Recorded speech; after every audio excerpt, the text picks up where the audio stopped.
Welcome to the SBCA podcast, Component Connection, where we explore the people, ideas, trends, and innovations shaping the structural framing industry. Regardless of how you touch this industry, we're glad you're here. Enjoy the episode. Hello, this is Ashley Baker, the Director of Education for SBCA, and I'll be your host for this episode of Component Connection. I'm joined by three industry leaders, Gil Capelini, Next Level Construction, Jacob Knott, Ace Carpentry, Inc., and Tony Acampa with Shelter Systems Limited. We're going to talk a little bit today about the very valuable and well-received education session at BCMC in Omaha this year called Speaking the Same Language. This is a really hot button topic and one that we get a lot of feedback on. We have a lot of folks who say, this is a conversation that should be happening all the time. And I definitely agree. Before we jump in, I would love for the three of you to tell us a little bit more about your company and about what you do. Hello, I'm Gil Capelini. I'm here with Next Level Construction. We are a turnkey framing company. We also manufacture wall panels.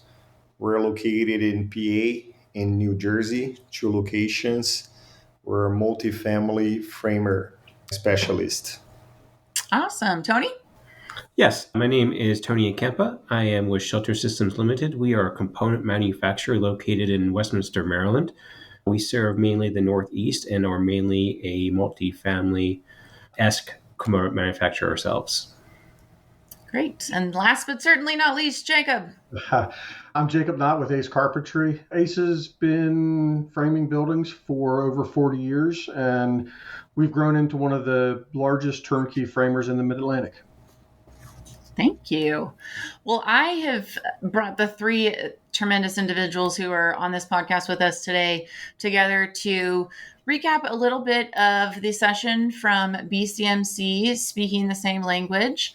Tony was the moderator of the session. Gil and Jacob were the individuals who kind of talked through all of the specifics. All three of them have some really good insight and wisdom to share.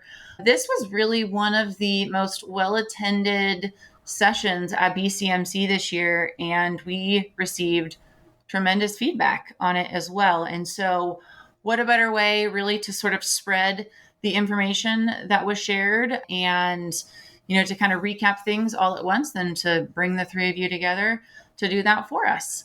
So we want to break down, some of the information that was touched on, but also kind of talk about some forward-thinking aspects of that as well. In the session, in and of itself, we talked a lot about, consistent communication between component manufacturers and, of course, framers and other industry professionals, and really how that can, make or break a project. So we looked at terminology and delivery coordination and how we build trust across those relationships. And then, of course, how we can effectively collaborate. So let's first jump in and talk a little bit about BCMC. What did you guys think of it this year? Personally, I love catching up with fellow framing companies from across the country. I think it's a great opportunity to catch up with everyone. Also, the CMs were out there, the main ones, so it's always good to see familiar faces. I thought that was a great year, that we had a ton of opportunity to learn on the educational sections. There was a lot of topics, and you could pretty much, get educated on anything in the industry. And then on top of everything, the beautiful floor with the latest and greatest equipment, state of the art, seeing what the future holds for our industry and the next generation software, AI. So I loved it. My team was able to attend some personnel here that we were able to take it with us. Everybody had a positive feedback and they wish we had more. You know what I mean? They were like, I wish we had it a couple times a year, but it was a great turnout. It's always a good thing. Yeah, to kind of piggyback on what Gil said, BCMC I thought was great. And what really stood out to me this year was the technology innovation side of things. That to see where things are going and the potential, I thought was spectacular. So, and of course, like Gil said, to be able to collaborate and talk to people across the country about where the industry stands and where it's going and continue to strengthen those relationships is always great. Absolutely. Yeah, I got to step in too and say that, Ashley, what do you think about Gil doing BCMC a couple times a year? I'm all for it.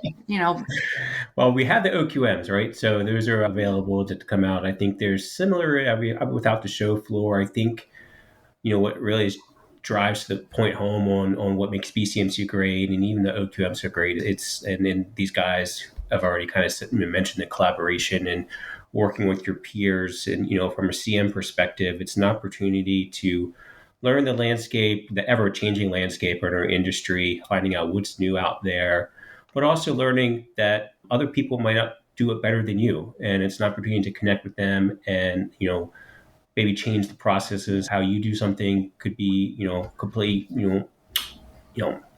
evolve into something new just based on something you learn from that. So it's always an opportunity to learn something you may not know. And that's a great point too. Well, there's our, 30,000 foot view.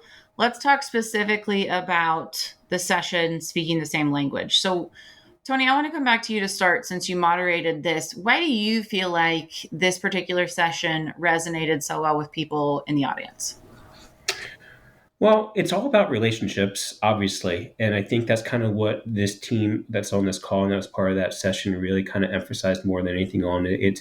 It takes time to develop these relationships, obviously, but it's a great start, and we provided great tools to those that were able to listen into the presentation to kind of start the ball rolling and building those relationships. Absolutely. So when we look at, that relationship specifically, Gil and Jacob, you guys are sitting in these roles and really have to, I got to admit, planning this session was one of the sessions that I think I probably had the most fun with, because when people are so passionate about a particular topic, that really comes through. And I think in our planning calls and then in the session as well, you really see that. And I think that's something that drives home the importance of this message as well. And communication is a really big part of that. So in your opinions, why is communication between, the CM, which is sort of that seat that Tony is sitting in, and the framer or the general contractor, something that should be discussed frequently? Because I do hear that often, like this is a topic that we should talk about all the time. Why is that? Well, I think it's because that relationship and that communication is where your project either succeeds or fails. So, no matter which one you're talking to, whether it's the framer, the component manufacturer, the general contractor, all of those depend on each other to follow through and make sure the job succeeds. And that goes back to, why the session was successful, is because everybody there has felt the exact same pain that we all felt, good or bad. We've all felt the success of open communication and working together and to succeed, or where there has been a lag and you've seen a project struggle because of it. Yeah. Gil, I'm curious, what are some common communication breakdowns that you've seen between framers or general contractors and then the CM? I like to first touch on what Jacob said about the section itself. I think that one thing that I always dreamed of, like our company is going to turn 20 years in January in business. So I'm really proud of it. Congrats. Appreciate it. But, I remember many years where I was there installing trusses. I'm a framer by heart. I love the trade. And I remember thinking like, hey, if I wish this manufacturer just understood what we really need to perform, to have more safety and to produce better on site, like the type of sequencing that is needed or anything else that the project needed. But I never like really grasped and understood how everything worked for like a truss manufacturer, right? So I think that the section itself brought the two aspects, right? We were able to, by having Jacob and I on the framers end of it, and then Tony on the CM, we're able to really show, both sides of the coin and merge everything together. So I think people really appreciate it if you're a CM knowing, hey, this is what the framers really need, and vice versa, like us understanding a little better, what the process is like. So I think that's why people really, that attend, because we had both of them, from the feedback that I got, they really enjoyed it. And they told me that it was very valuable and they learned a lot. So I was happy that I was a part of it alongside this fine gentleman here. And, it's good to share your knowledge and also learn at the same time. So I think that was a hit. And as far as common communication breakdowns, I would say like just plan terminology. It varies from architectural firm. Like some architects might call different things different names. Luckily, that's maybe 10%, and then 90% is pretty standard. But little things like Jacob mentioned, just having something fire rated, it could be like a fire rated product or is a fire rated wall where you're going to achieve that with double layer drywall. Those things change your bidding.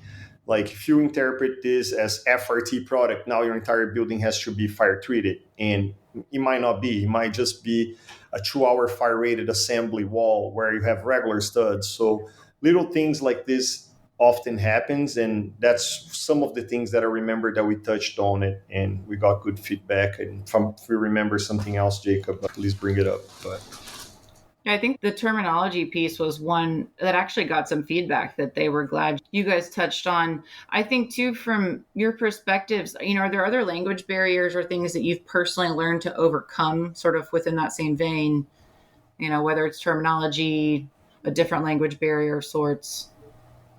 On my end, yes, definitely just understanding, how it's funny, right? Because we have the framers language is what we say in framing.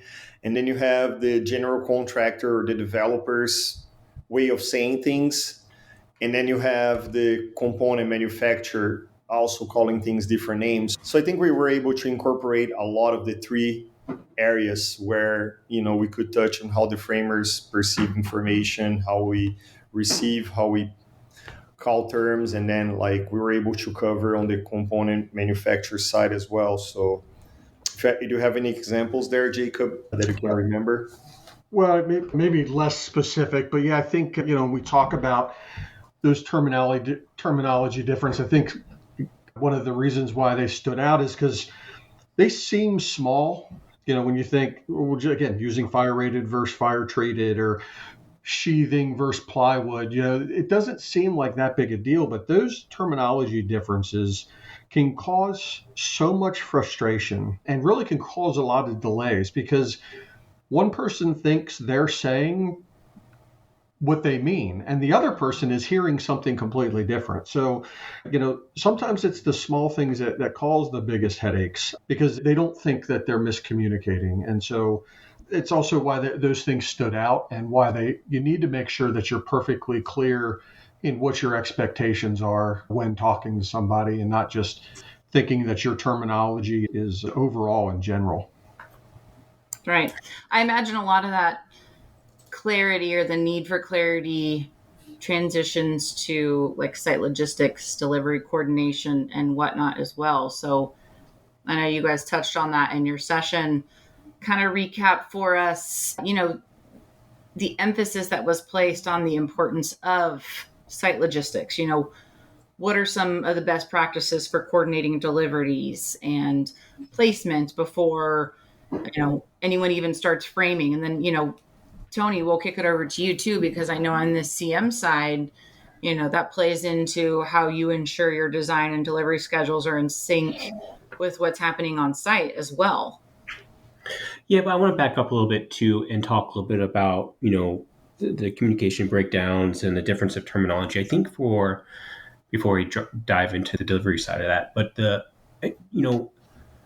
one thing that I think a CM struggles with communicating with, those that are on site or even during the bidding process, even is just understanding the scope of the project and making sure the language is consistent through that as well, as far as, what is the truss supplier supposed to be providing, whether that's shear blocking or stud cripple blocking, flush beams, drop beams, all those different types of terminology that are throughout the plans that, again, as Jacob and Gil have mentioned, could be noted differently. The schedules may be different from plan set to plan set. So understanding fully about the scope of that is a big key of, again, communication, having these open communications with both the general contractor and with the builder and or framer on site.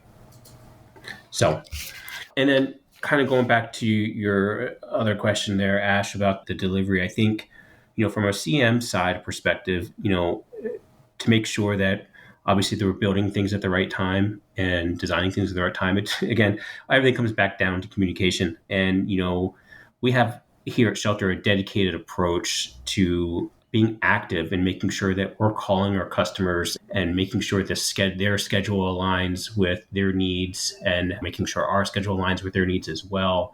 So we have someone who's dedicated, that one person who's communicating with the framer on site or whoever they've deemed is that the person to communicate with, to make sure that, hey, section A, 4th floor of this specific building is being delivered on November 19th. And so that way we know in our backlog system here at Shelter Systems in our fabrication processes that's scheduled for that, and we can put that in the queue. Yeah, jumping in on what Tony's saying there is, the big thing is, sitting down, having conversations, setting expectations, establishing delivery zones, lay down areas, staging plans, and then following up with what he said: weekly coordination calls, visual schedules, staging diagrams, and just making sure that information is shared from top to bottom. Yeah, so that pre-construction meeting, Gil, I know you guys do a great job on participating in that, making sure you have the right team members involved in that pre-con type of discussion, right, where you kind of talk about all those logistics. Correct. And so for us, where everything starts is touching on what you said, Tony, about, if you are comparing different truss bids, for example. We do use, on the National Framers website, we have the resources tab there. I want to emphasize on that because a lot of framers, they are members, but they don't really use what we're offering that. And there's a beautiful thing there. It's called the standard vendor bid checklist, where I can compare, one truss vendor with another truss vendor, what is included on that package, if flush beams are coming, if ledgers are coming, with transfer blockings coming or not. So you have all those great resources on our website, the NFC website, framerscouncil.org, which I encourage every framing company to check it out and implement those.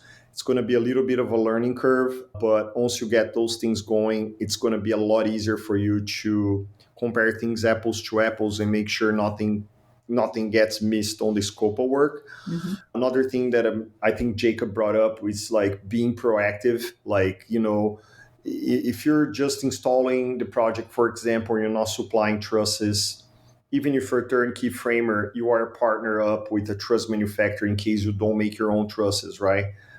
If you're not proactive in, like Jacob said, if you don't go over your game plan for how that project is going to be installed, Tony touched on sections, phasing or sections, like where are you starting, how you want the product shipped. We talked about delivery coordination. We talked about truss sequencing, which is very important for areas where you don't have any room for shakeout, right? There's jobs and there's jobs. There's beautiful sites where we can receive, for example, all the J11 trusses and spread them out and organize them before we fly with the crane. Yeah, that's fine. But how about when you have zero shakedown area? The truss manufacturer needs to know that when he's pricing our project, because he has to take in consideration maybe extra deliveries to accomplish correct sequence and utilization that you need on that specific job site. But if you're not proactive and you're not telling him up front, don't complain later, right? Planning is a big part of your success. So the main take I think that I can give to people is the more you plan, the better you start early, put a lot of time on the pre-construction. Thanks for telling us that, you feel that we do a great job. Here, it's almost like every day we don't feel that we made it. We always feel like, what else should we ask? What else were we missing?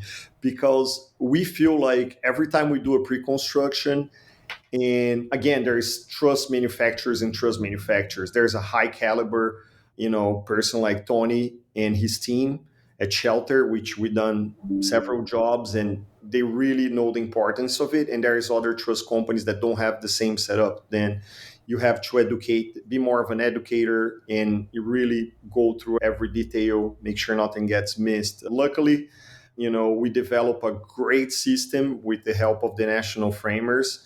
And I strongly recommend you guys to start using the resources tab on our page there. And kind of to jump in, I think summarizing both what Tony and Gil said is consistency and process, right? Tony has one person to communicate their established process. Gil has a process for pre-construction that includes communication. And so I think, when you have a consistent process that everybody follows, it really just makes it simple and eliminates any confusion, prevents miscommunication, wasted movement, delays, just makes it easier for everybody. And reduce the chance of error. Like what Jacob said is very important. We always have a team leader for pre-construction for each job. And the reason we do this, we want to make sure that all the communication that comes out of our team goes through that person and that person alone, and vice versa. If the other company is sending communication, we can control with the trust supplier or the developer or the GC sends an email to another team member from our team, because we might have multiple people working on the same job.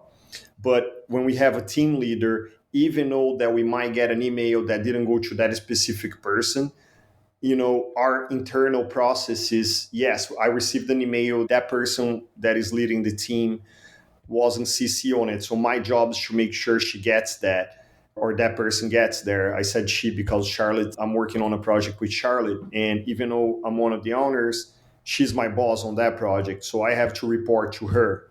You know what I mean? That's the order. So it doesn't matter, like that's her project. She's the leader of that project. And it doesn't matter who you are in the company, you're still following and being consistent on that system that you created, which what Jacob mentioned. So I'm a big fan of that, big advocate for systems and procedures. I agree with that. It's a big part of our success for sure. So much of this comes down to collaboration, right? And effective collaboration, what that looks like. I mean, site logistics, delivery coordination, there are all these different things that comes down to collaboration via communication, right? And how you do that effectively. I'm curious, when we start looking at collaboration specifically, let's look at this with other trades. I know that was a part of the session as well. You talk about, some overlays when it comes to what collaboration looks like with trades. Can you explain how some of the early collaboration really helps your project run smoothly? I can touch on that. I love collaborations with trades. I think that's a big opportunity for you to reduce additional downtime, unnecessary downtime on site. Also, the framing trade is very unique because the framing trade is a trade that you do have to understand what comes next. Some of the trades that follow framing, you don't really have to think and understand what's the next trade. But for us, for example, we need to understand how the ductwork for the HVAC is going to be ran, how the plumbing is going to be done, how electrician, sprinklers. So we need to know all the mechanicals on the building because they actually feed through our trusses, they feed through our walls. So it's a huge part of what we offer as a company as terms of value is really doing those pre-con meetings, early stages, and trying to map out the best way to have a successful project for everybody, not only for the framer or the CM. So sometimes the truss will have to be adjusted to incorporate something else that costs a little more. It is what it is, but on the value of the time you're saving on the field, it's huge. And then the experience that we have here in Next Level is that once the other trades that follow you, they understand that you are proactive, that you are thinking ahead, and they understand that most likely on the jobs that your company is there framing, they're going to be in and out, and they're going to make good money because your framing's well thought out. In our case, we do the 3D designing, so we're able to even take a little step further, but they understand that they end up being your reference. They are now referring you to their best clients, so they become your salesman, right? Because they want you. They know how much of the difference it is if you have a framer that is being proactive and thinking on the next trade that follows, not only on the framing. So I think there is a huge opportunity for a framing company, but then there's also the other part of it, like not only coordination with trades, coordination between the CM, between the GC, between everything else. Like for us, like the first thing we ask Tony and his team is, hey, how long do you need for submittals? What's the ideal process look like for you? How can we make it better for you? The way we're sending you information, is that a good way? Or do you have a way that is better? How is the RFI? Like all those things being taught up front, it's going to reduce the downtime in the field, because in the field, if you have downtime, now you're talking about 30 people, 35 guys maybe. So in here, you're talking maybe about one designer and one manager instead of 35. So it costs a lot less to figure those things out up front.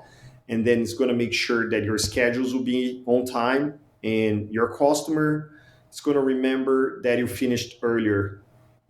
That's what he's going to remember. He's not going to remember, if you're late on a job because you didn't do a good enough job of coordination or pre-construction, he's going to remember you for that, for being late. So you don't want to leave that taste on anybody's mouth. So we shoot for it. And a big part of our company process here is before the project starts.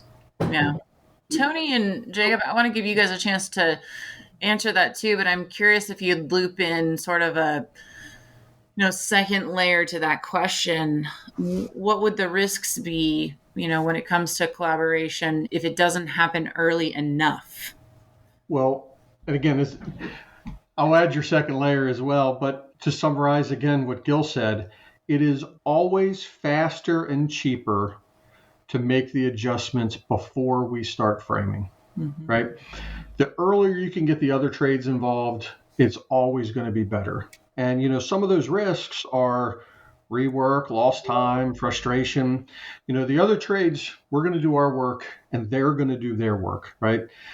And when they're doing their work, they can either be tearing hours out to get theirs done, which is going to lead to frustration on their end. And when we have to go back and add studs where they cut them out, it causes frustration on our end. So, one of the other risks is just added frustration between teams on the job site. We've had jobs where you get that early coordination, and like Gil said, those guys become your cheerleaders. Those guys were great to work with. The other things can happen too. If they have to tear a bunch of stuff out to get their work in, they're frustrated and complaining about us. And when we have to go back, all you hear from us is those guys tore out everything we did, and it creates conflict and issues on site because those people aren't working together and don't want to. So I think that's one of the huge risks. I mean, it's money and time, but it also just strings out to other frustration. Mm-hmm. Yeah, I would say from our perspective, from the component manufacturer, we make sure it's an emphasis of ours to collaborate with other trades. We want to solve problems. So that's what I believe, that when we get a deal whether through Gil or Jacob's company, that they're looking to us to solve problems and help them out up front, and then make those collaboration, relationships and build on those. And Gil's spot on when he mentioned it, Jacob too, about, when we come together as a team and understanding that maybe you need to bend here, maybe the mechanical guy needs to bend there. You work together to solve these problems, that there is no bickering and fighting at the end of that. It's everyone, we work together to solve these issues and solve these problems. So, and Gil mentioned too, how he's creating the relationship with the CM and asking, hey, what do you need? How can we help you with submissions? And really sitting down and kind of dialing in on how that the building is going to go, how it's going to be delivered, and breaking down whether into sections or buildings, what have you, and then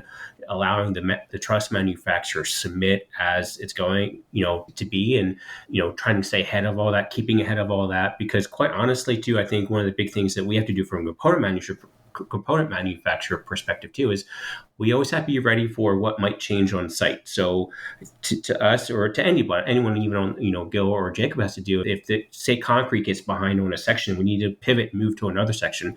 We need to be able to do that efficiently. So having some communication up front that this might be the case, or maybe this steel is delayed, what have you, we have to be able to pivot quickly, whether in the design side, manufacturing side, and the delivery side. So with that said, if the communication isn't there and it isn't really on good terms, it's difficult to do that. But if you have those relationships built and all that kind of knowledge up front, it's going to make things a lot easier. Yeah, I think it's pretty clear. I mean, you guys talking through this, which is another reason why I think the session was as well received as it was. I mean, on top of myriad of other reasons, but you're saying the same things, and hearing you talk about it in a way, it's very clear that, again, the collaboration is there, right? The communication is there. That's why you three work for, three companies that own said company that, is so successful. You do things the right way. You're effectively communicating. You're really looking at what happens, when you don't. The end result, the goal in mind is, what you're producing, the end user, and making sure that you're taking care of them. As we kind of wrap this up, we talked a lot, or you touched on quite frequently, the relationship and building trust. You noted that, strong relationships really help everyone, quote unquote, speak the same language. That was a big part of the session at BCMC.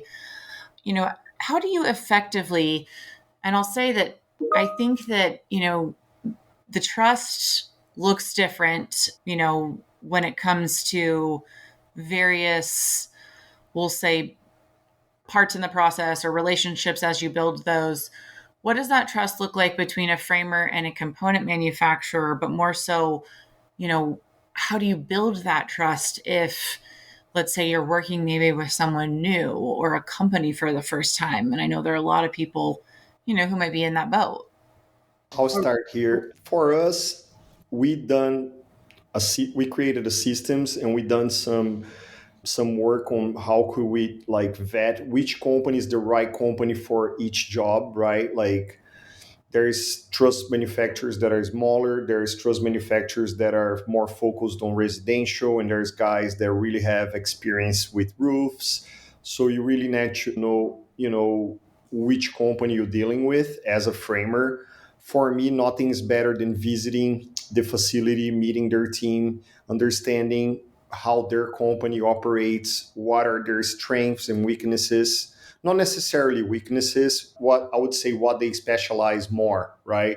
For us, for example, we did a massive job with shelter, and submittals were being done right at the spot. And then Tony just mentioned, hey, on a big job, sometimes you're working and you planned and you did all this great work on pre-construction, but they might hit bad soil in one of the sections or whatever reason may be, and it changes direction. We had that happen on that job. So on a massive job that was 700,000 square foot, we did a great job at planning, but then all of a sudden we had to change which area we were going to fabricate the panels and the trusses last minute because of a site condition, and just knowing that I had the right truss manufacturer in my corner, knowing that I would be able to trust them with submittals, and trust them with answers, and they would be able to quickly react to a situation like this, gives me the comfort, hey, I hired the right person here, or not even hired. It's more of a partnership than a hire. So I have the right partner for this project, and which was an honor. But then for us, we also consider region, right? If we have a job upstate of Pennsylvania, it might be too far for a guy used to working with. So now you need to try a new trust person there. So I'm the old school way, right? I like to meet in person. I like to visit job sites. I like to talk to current clients, how they feel about the company. And, you got to do your research. And then again, the NFC has created some tools that, we can use for, leveling it out and making sure that including things on the scope. The worst thing you could do is think that you have something in your bag, like, oh, I bought this truss package, to find out on site that you don't have any flush beams or that you're missing other things on the truss package there. So, that's, I would say, the old school way works. And then using the NFC resources also work really well. Absolutely. Yeah, you always want to use people you have a history with, a relationship, some mutual respect. But there's times, where you don't control it. You may be asked to use a company you've never been used before. It's out of your control. And I would say, when that happens, you start with honest, open communication. You set expectations early. You let them know how you're used to doing things and ask how they're used to doing things. Just be transparent and share your process. We talked through most of this about our systems, our processes. So you let them know what your processes are and talk openly about expectations and follow through, and then do what you say you're going to do. You can't expect them to do everything and not follow through on your end. You need to be as transparent and open and follow through and do what you say you're going to do on your end as well. I mean, our emphasis is to knock their socks off, right? So if we're trying to build trust with maybe a new framer or a new customer, we're going to go over and beyond, communicate what we're seeing in the plans and attack early and, set them up for success. I think if we can, and I think Gil mentioned this, if we can make Gil's and Jacob's customer happy with them based off, what we're able to do for them, like they can get the next job. That's what it's all about. And, that's what we push our team to focus on, is getting those, communications out as quickly as possible and, again, solve their problems. Great.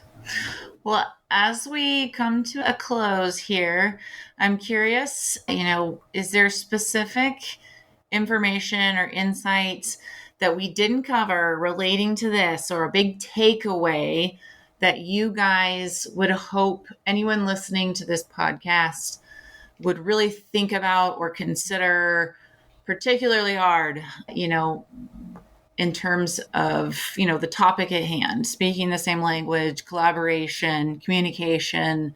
What is the big takeaway here? For me, I think it's that communication isn't a hope for, it's a must-have. The most successful projects run smoothly, not because of luck, but because of the efforts that the teams put forth early on. Great point. There's always something new to learn from project to project too. So as we've communicated, about communication itself being the key component here, I mean, there's nothing greater than that, so it's having the ability to be open, to be vulnerable, and to be kind of saying, hey, here's something new I haven't seen before, or hey, reach out to your customer and try to understand what's happening. So our team learns something new, like I said, every project. So, we figure out best ways that we can work and collaborate with those that are our customers. I agree. On the same note, I agree with you. Every project is very unique, and I think your willingness to learn, really be open-minded, learn from other trades is great. That's going to make you a better framer, a better component manufacturer. Just understanding how each of the trades or each of the partners on that project works, just by asking your truss manufacturer, for example, hey, how do you like information should be submitted? What's your process like? Just to ask, how can you do better for him? Just by doing a simple question, they're going to tell you their process, and I'm sure you're going to learn something from it. We always learn from everybody. There's a constant evolve. Like I was talking to my partner this morning, we had a meeting here, and, we're talking about the 20 years, how we're going to celebrate this and that. And we have this feeling here that we're still starting, we're still babies, because things changed so much in the last 20 years. But one thing that did not change, like Jazz mentioned, is communication, right? Don't be afraid to ask a question. There's no dumb questions, like Jacob mentioned on the details and the terminology. things that you don't think matter, and you might not ask because it might sound silly, or maybe you don't know enough about HVAC, but that's your chance to ask those things. And if you catch one thing that you thought was small, but on a 300 400 unit building, that's going to multiply times 300, right? So I think it's really being open-minded and being willing to play ball. And I think that the whole section there was a hit was because of that, right? Everybody understands that if we all come together as a team, and that's really what our clients need. Our clients, the developers and the GC, they're trusting that team to build the building with the best of their abilities. So how is that going to happen if you don't put in the work ahead of time and communicate and try to prevent as much as possible so that the build goes smooth and the project stays on schedule? And like Tony said, they know that the next job they're going to call you because you bring that type of value, right? So it's more of a value thing as well. Well, all three of you bring tremendous value, and I'm very appreciative that you jumped on the podcast with us today. A lot to share. I know we could continue to have this conversation, and it's very likely that we may. So if you like what you heard, stay tuned. There may be more to come. Thank you, Gil, Jacob, Tony. I really appreciate you for joining us. Thanks for having us. Thanks, Ashley. And thank you all out there for listening to SBCA's podcast, Component Connection. If you enjoyed this episode and found it valuable, please like it and share it with others. Stay up to date and in the know by subscribing to Component Connection on whatever podcast platform you use most. Thanks for listening to Component Connection, brought to you by SBCA. If there's a topic you'd like us to explore in a future episode, email us at podcast@sbcacomponents.com.